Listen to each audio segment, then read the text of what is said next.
MBBS in North America 32 లక్షలకే MBBS ప్రపంచవ్యాప్తంగా గుర్తింపున్న డిగ్రీ. Welcome to mind matters. నా పేరు లుంపిని.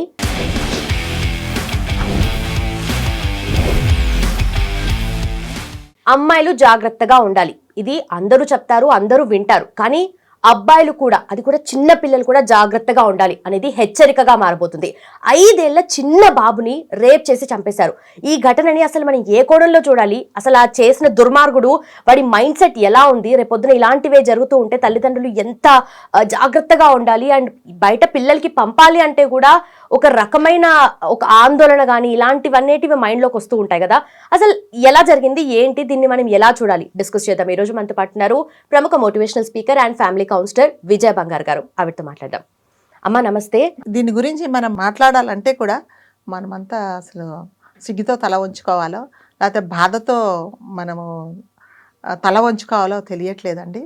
ఇది వరకు అంటే ఇంతవరకు నిన్నటి వరకు మొన్నటి వరకు కొన్ని రోజుల వరకు అబ్బాయిలకు మాత్రమే జాగ్రత్తలు చెప్పేవాళ్ళు తల్లిదండ్రులు కానీ చుట్టుపక్కల వాళ్ళు కానీ ఇంట్లో పెద్దలు కానీ, అమ్మ జాగ్రత్తగా ఉండమ్మా, స్కూల్కి వెళ్తున్నావు, కాలేజీకి వెళ్తున్నావు, నిన్ను నువ్వు రక్షించుకో, లిమిట్స్ దాటకు, చక్కగా మగపిల్లలతో ఎంతలో ఉండాలో అంతలో ఉండని చెప్పేసి జాగ్రత్తలు చెప్పేవాళ్ళు.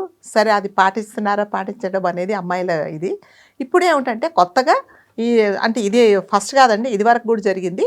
ఏంటంటే ఒక అబ్బాయిని లైంగిక దాడి చేయడం, దాని తర్వాత చంపేయడం. అంటే ఇది మొన్న 12న వీళ్ళిద్దరు ఛత్తీస్గఢ్ నుంచి, వీళ్ళు ఒక ఫ్యామిలీ అక్కడి నుంచి వచ్చారండి, ఏదో పని చేసుకుందామని ఇక్కడికి వచ్చారు. సో వాళ్ళు ఛత్తీస్గఢ్ నుంచి వచ్చారు. వాళ్ళిద్దరూ కూడా ఒక టింపర్ డిపోలో పని చేస్తున్నారు పేరెంట్స్. వాళ్ళతో పాటు వాళ్ళకి 2 అమ్మాయిలు, ఒక అబ్బాయి, ఒక 5 ఏళ్ల కుర్రోడు, ఆ చిన్న ఇంకొక అక్క చెల్లెలో వాళ్ళిద్దరు అక్కళ్ళు ఉన్నారు 2. సో వాళ్ళిద్దరితో పాటు ఆ టింబర్ డిపోలోనే కొన్ని రోజుల కిందటే ఇంకొక కుర్రోడు జాయిన్ అయ్యాడు. అతను కూడా మైనరే. సో ఇద్దరు జాయిన్ అయ్యారు. సరే, ఒక చోట పని చేస్తున్నప్పుడు ఆ అబ్బాయి కంటే ఈ అబ్బాయి చిన్నవాడు కాబట్టి జనరల్గా అన్నయ్య కదా, ఆడుకుంటాడు పాడుకుంటాడు అనేసి ఇద్దరు దేస్ టు ప్లే అనమాట. బయటికి వెళ్ళేవాళ్ళు, తీసుకెళ్లేవారు, అలా చేసుకునేవాళ్ళు. తల్లిదండ్రులు కూడా అందులో సస్పెక్ట్ చేయడానికైతే ఏమీ లేదు కదా. ఎవరమైనా మగపిల్లలతో ఆడుకున్నా, ఈ కాలంలో ఆడపిల్లలతో ఆడుకున్నా మనం పెద్ద సస్పెక్ట్ చేయము. వాళ్ళు కూడా అలాంటి అనుమానం ఏం రాలేదు. సరే, ఏదో పని ఉన్నప్పుడు చేసుకుంటేవాడట, పని లేనప్పుడు నేను తీసుకెళ్తాను అంటే సరే తీసుకెళ్ళమని చెప్పేవాళ్ళు తల్లిదండ్రులు కూడా. అందులో ఎవరు అనుమానం పడాల్సింది ఏమీ లేదు. అలాగే జరిగిందండి. 12వ తారీఖు కూడా అలాగే తీసుకెళ్ళాడు. నేను బయటకు తీసుకెళ్తున్నానంటే వాళ్ళు కూడా ఏమనలేదు. సరే, పని లేదు ఆ రోజు, ఏదో తీసుకెళ్తున్నాం కదా. పాప మా అబ్బాయి ఏంటంటే తల్లిదండ్రులతో పాటు అక్కడే ఆ టింబర్ డిపోలో ఉండేవాడు. చిన్నవాడు కదా, తల్లితో పాటు ఉండేవాడు దగ్గరే. పెద్దవాళ్ళు 2 అక్కలు కాబట్టి వాళ్ళిద్దరూ బయట వాళ్ళ ఇంట్లో ఉండేవాళ్ళు, వీళ్ళిద్దరు ఉండేవాళ్ళు. సో ఇలాగే ఏమైందంటే 12వ తారీఖు తీసుకెళ్ళాడు. తీసుకెళ్ళిన తర్వాత మళ్ళీ అతను తీసుకురాలేదు రాత్రి. సరే, అతను మళ్ళీ ఎవరైతే తీసుకెళ్ళాడో ఆ కుర్రోడు కనిపించకుండా పోయాడు. వీళ్ళు 12వ తారీఖు వరకు రాత్రంతా చూసి పగలేం చేశారంటే వెళ్ళి పోలీస్ స్టేషన్లో రిపోర్ట్ ఇచ్చారు. అంటే ఇవాళ 16th, అంటే 2 రోజుల తర్వాత 13వ తారీఖు వెళ్ళి దే స్టార్టెడ్ సర్చింగ్. ఎక్కడా దొరకలేదు ఆ కుర్రోడు. దొరకకపోతే ఇంకా అక్కడ సీసీ కెమెరాస్ చూసుకొని దాన్ని బేస్ చేసుకొని వెళ్తే పాపం పోలీసు వాళ్ళకి ఒక ముళ్ళ పొదలల్లో ఆ కుర్రోడు, ఆ చిన్న అబ్బాయి, 5 సంవత్సరాల అబ్బాయి బట్టలు లేకుండా అచేతనంగా పడిపోయి చనిపోయి ఉన్నాడు. అతనికి మీద ఈ గొంతు పిసికేశాడనమాట ఎవరైతే తీసుకెళ్ళారో ఆ కుర్రోడు. సరే, చంపేశాడా? చంపేయలేదండి. చంపే ముందు అతన్ని సెక్సువల్గా హరాస్ చేసి, అతన్ని అంటే మన భాషలో అయితే అతనిపై అఘాయిత్యం చేసి చంపేశాడు. అంటే దీన్ని మరి మనం ఏం చేయాలో, ఏమనాలో, దీని గురించి మాట్లాడడానికి కూడా మనకు మాటలు రావట్లేదు. అంటే మగపిల్లలతో పాటు మగపిల్లలతో మాట్లాడాలంటే కూడా ఇప్పుడు ఇంకా భయపడాలా? వాళ్ళ హద్దుల్లో వాళ్ళు ఉండాలా? ఇక మగపిల్లలకు కూడా మనం స్కూల్కి వెళ్ళేటప్పుడు జాగ్రత్త, మగపిల్లలతో నీ ఫ్రెండ్స్తో, బాయ్ ఫ్రెండ్స్తో కూడా జాగ్రత్తగా ఉండు అని చెప్పాల్సిన పరిస్థితి వచ్చింది. సో ఇంత చేస్తే పాపం ఆ తల్లిదండ్రికి చాలా కడుపు సోకమండి చూడగానే. వాళ్ళు అసలు ఫస్ట్ మిస్సింగ్ అయ్యంటే సరే, ఎక్కడో ఆడుకుంటున్నాడు, రాత్రిపూట ఎక్కడో పడుకున్నాడు, చిన్నవాడు కదా అనుకున్నారే. కానీ ఇలాంటి పరిస్థితుల్లో చనిపోయాడు, ఇలా చంపేశారు అనగానే ఒకసారి నిజంగానే మనం ఆలోచించుకుంటే ఆ తల్లిదండ్రి గుండె ఎంత బద్దలై ఉంటుందో మనం ఒకసారి ఊహించుకుంటే నిజంగా మన కళ్ళల్లో కూడా నీళ్ళు వస్తాయి. అంత డీప్ గా అంటే ఆలోచిస్తే అనుకుంటారు కదా, అంతే చిన్న బాబుని ఏం చేస్తారు, ఎట్లా చేస్తారు, అసలు అసలు ఏమవుతుంది అనేది అర్థం అవ్వదు కదా. అదే కదా. సో ఇది ఊహాకందనిది జరిగింది అనమాట. అసలు ఎవ్వరు ఊహించింది జరిగింది. తల్లిదండ్రులు కూడా అనుకున్నారు ప్రతిరోజు తీసుకెళ్తున్నాడు కదా, అలాగే తీసుకుంటాడు, రాత్రి అయిపోయింది కదా పడుకొని ఉంటాడు వాడితో పాటు వాళ్ళ ఇంట్లో అని అనుకొని ఉంటారు. కానీ ఇలా జరుగుతుందని మాత్రం వాళ్ళు ఊహించలేదండి. సో వాళ్ళు తర్వాత ఏంటంటే ఎలా తెలుసు ఏంటి అంటే, ప్రతిరోజు మాతో పాటు అతను పనిచేసేవాడు. 2 నెలల కిందట ఏమో వచ్చాడు, మాతో పాటు ఉండేవాడు. మా దగ్గర అంటే చిన్నవాడు కాబట్టి మాతో పాటు ఉండేవాడు మా అబ్బాయి. ఇద్దరు ఆడుకుంటేవాళ్ళు. మొన్న కూడా అట్లాగే తీసుకెళ్ళాడని అనుకున్నాం, కానీ ఇలా అవుతుందని అనుకోలేదు అని వాళ్ళు చెప్పి గుండెలు అవిసలాగా ఏడుస్తున్నారనమాట. సో దీనికంతటికి కారణం ఏంటంటే మళ్ళీ మళ్ళీ మళ్ళీ ఏమిటి అంటే, సోషల్ మీడియాలో మీరు ఎంత బాగుపడడానికి ఎన్ని దారులు ఉన్నాయో, చెడిపోవడానికి కూడా అన్ని దారులు ఉన్నాయన్నమాట. చిన్నపిల్లలు, సో వాళ్ళకేం రిస్ట్రిక్షన్స్ ఉండవు, ఏది పడితే అది చూడొచ్చు.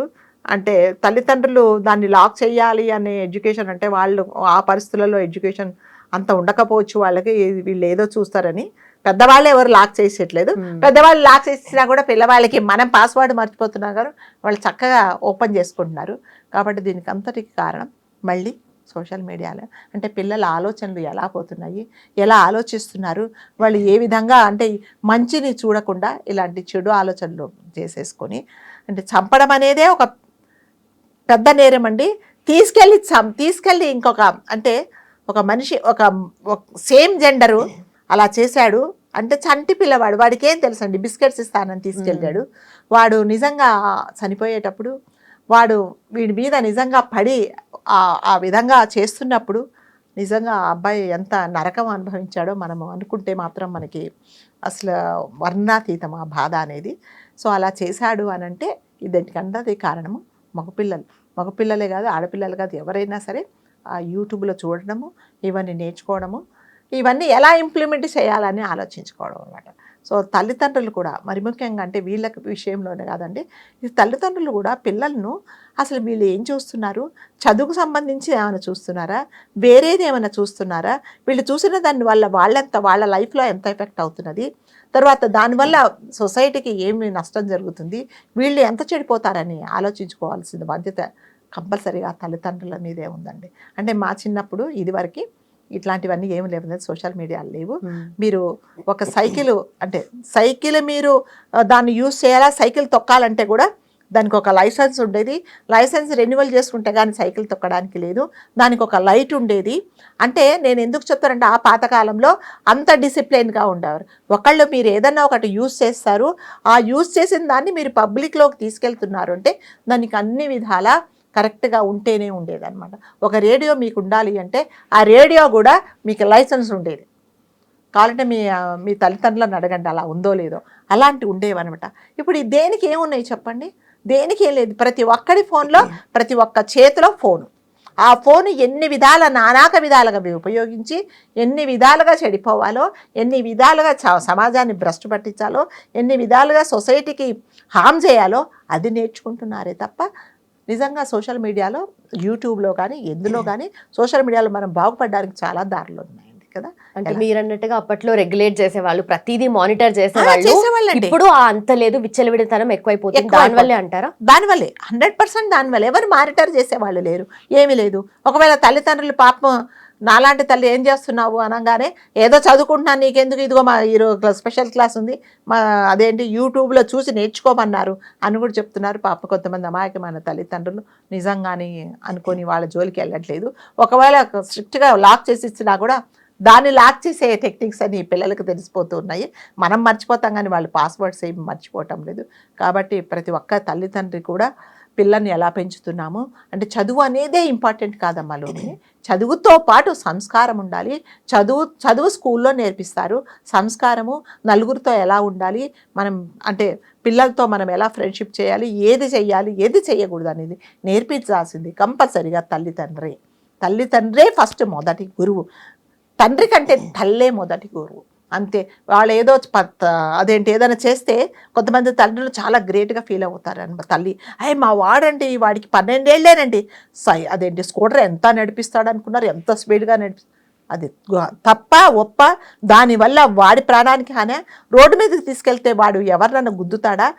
తర్వాత దానివల్ల ఎంతమంది ప్రమాదాలు జరుగుతాయి, వాడి లైఫ్ ఏం లాస్ అని ఎవరు అనుకోరు. చాలా గర్వంగా చెప్పుకుంటారండి. నేను చాలా మందిని విన్నాను అంట.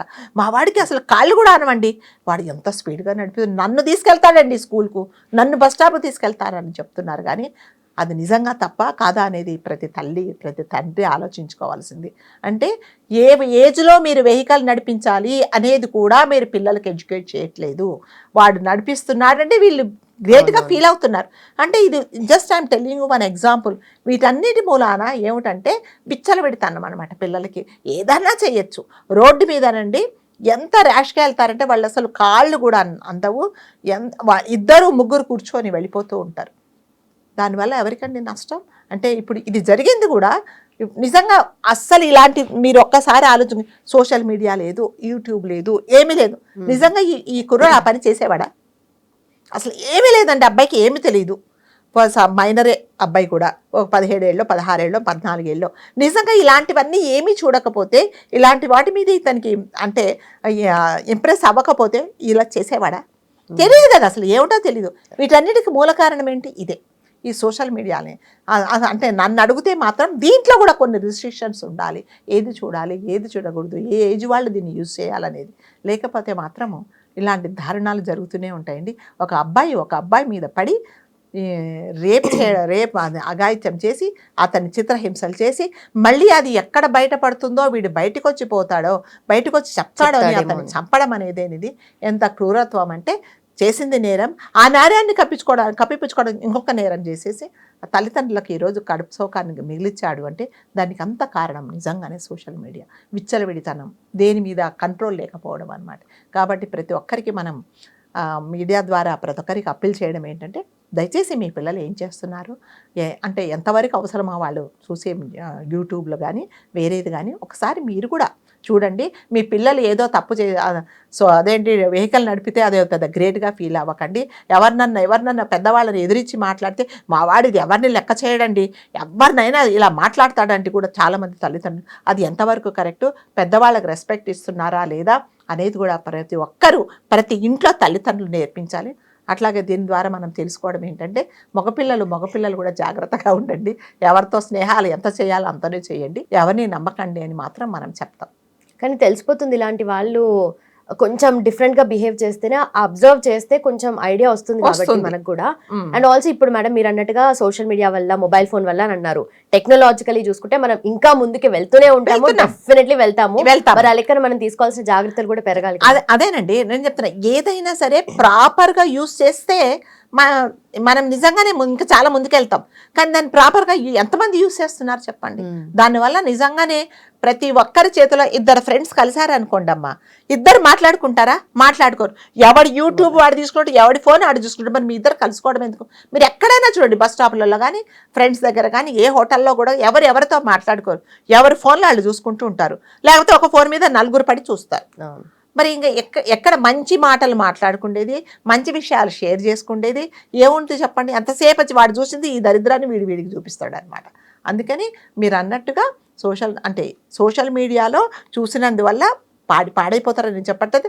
అందులో ఎలా పాడైపోవాలో తెలుసు, ఎలా జీవితంలో ఎలా బాగుపడాలో కూడా తెలుసు. అవి చూడట్లేదు ఎవరు. ఇప్పుడు వీడు ఈ పని చేశాడు అంటే నిజంగా స్వతహాగా వాడికి తెలుసా? తెలీదు. ఏది ఇదే ప్రభావం అన్నమాట. అంటే ఇందులో కూడా దొంగతనం ఎలా చేయాలో చూపిస్తున్నారు, ఒక మనిషిని ఎలా పడి అఘాయిత్యం ఎలా చేయాలో చూపిస్తున్నారు, అన్నీ చూపిస్తున్నారు. అట్ ది సేమ్ టైం మనం ఎంత జాగ్రత్తగా ఉండాలి, మనం ఎంత సేఫ్గా ఉండాలి, మనము ఎలా ఉంటే సేఫ్గా ఉంటామనేది కూడా చూపిస్తున్నారు. అది చూపించట్లే, అది ఎవరు చూడట్లేదు. అంటే ఎంతసేపు చూసినా కూడా చెడుదారి పట్టడానికే ట్రై చేస్తున్నారు. కాబట్టి మగపిల్లలు కూడా, సో ఆడపిల్లలు ఇన్ని రోజులు మనం మాట్లాడుకుంటే వల్ల ఆడపిల్లలు జాగ్రత్తగా ఉండండి మగవాళ్ళ పట్ల అనేసి. సో మళ్ళీ ఇంకొక సందేశం ఏంటంటే, మగపిల్లలు కూడా జాగ్రత్తగా ఉండండి అని చెప్పాల్సిన దుస్థితి వచ్చింది మనకి. థ్యాంక్స్ అమ్మా, థ్యాంక్ యూ సో మచ్.